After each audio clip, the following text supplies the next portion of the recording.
তথা বিশ্ববিদ্যালয়ের কথা, আমার নিজের জীবনের কিছু কথা, অনেক কিছুই আজকে স্মৃতির পর্দায় ভেসে আসছে।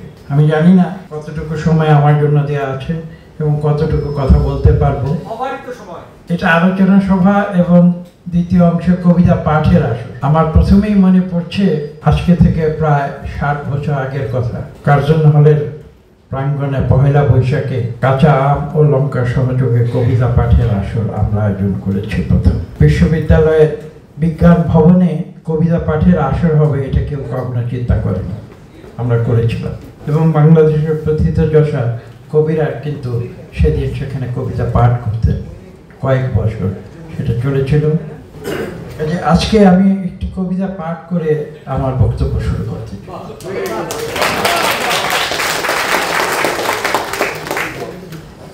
এবং সেই কবিতার লেখক আমাদের সর্বজন শ্রদ্ধেয় কবি আল মুজাহিদি।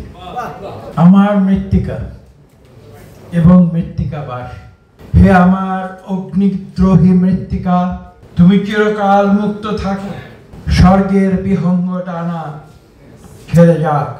7টি আকাশ আর 7টি সাগরের অববাহিকায় আমি জেগে উঠি বারবার অনন্ত সত্তায়। পিতৃভূমি যে আমার পিতৃভূমি, তোমার অস্তিত্ব এবং অস্তিত্বের সমগ্রতায় আমি অস্তিমান। আমি যদি বলি সেই কবিতায় বাংলাদেশের জাতীয়তাবাদের কথা আছে, তাহলে কি আমি অনেক বেশি ভুল করব? আমি শ্রদ্ধা জানাই কবি আল মুজাহিদি।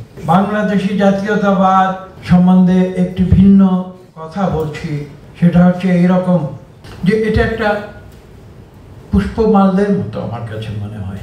কেন পুষ্পমাল্য? শহীদ প্রেসিডেন্ট জিয়াউর রহমানের নিজের কথা তিনি বলেছিলেন। আপনারা জানেন যে কেন এই বাংলাদেশি জাতীয়তাবাদের প্রয়োজনীয়তা অনুভব করেছিলাম স্বাধীনতার অল্প কিছুদিন পরে।